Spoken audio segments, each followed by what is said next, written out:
Well, the next call we're headed to has got a complaint of high electric bills. And so we're going to have to see if we can find a reason for that. We'll see what we find.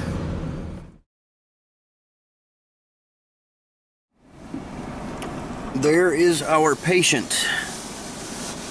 Looks like an old train heat pump pack, I'm gonna guess, if he's complaining about high electric bills. Of course, if he's running air conditioning and gas at the same time, that would be an explanation, but that's what we get to go play with.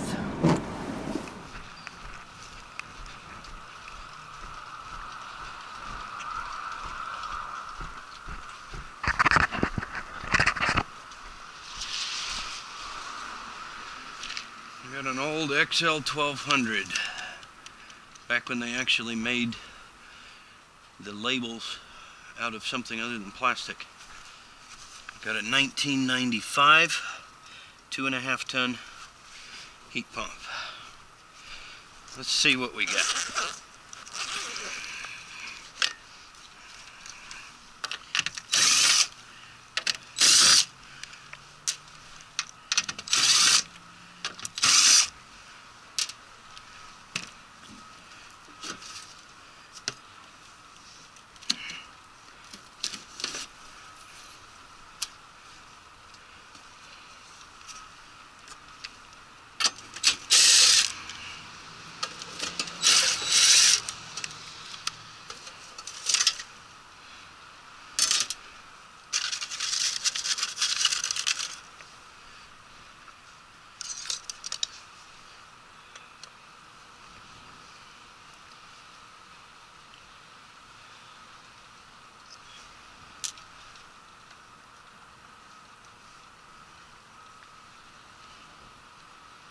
Contactor's nice and warm.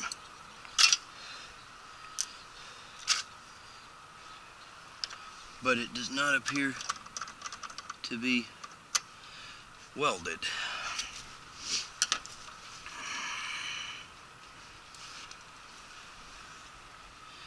There was a new contactor put in it last year down here for the compressor.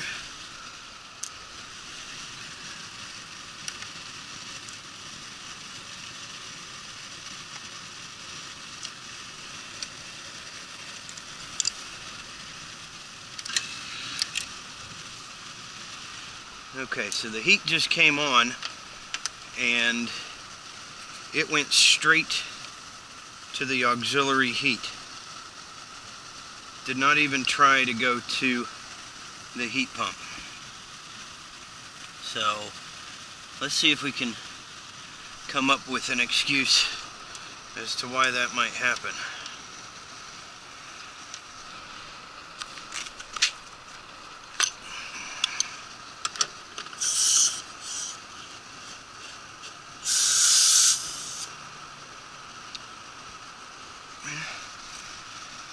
It should not be a pressure switch.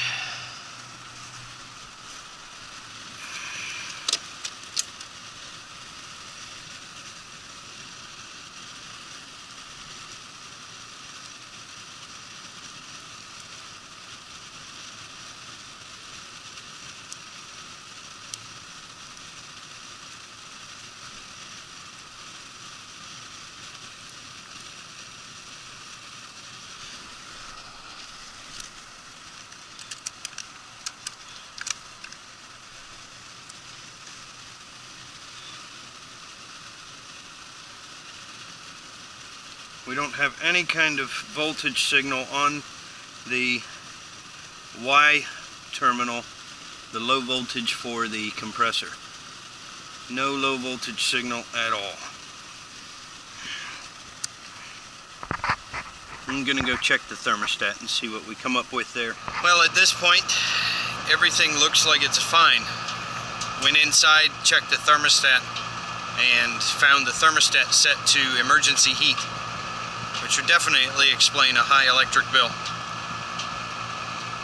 Switched it over to heat pump, and based on the factory data We've got right on 200 psi on the high side and right on 55 psi on the low side.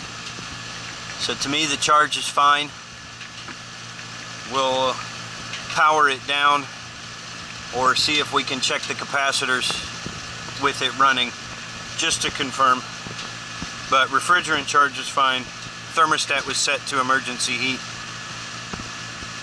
That would explain a $360 electric bill.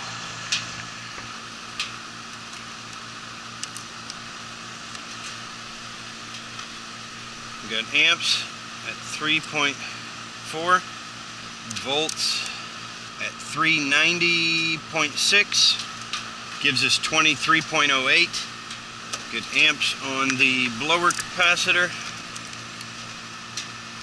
at 1.2, volts at 265. That gives us 12. See if we can get amps on that condenser fan motor capacitor. There's a brown wire.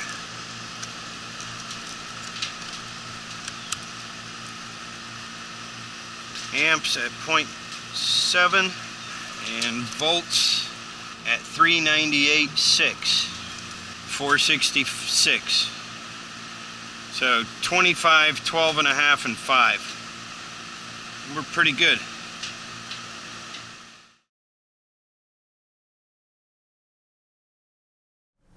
So we're going to head over to the electrical supply house and pick up a breaker for the unit that I visited last night that had a bad, or a basically burned up 60 amp 2-pole breaker. And I don't know if we're going to make that repair right now, but we're at least going to go get the breaker.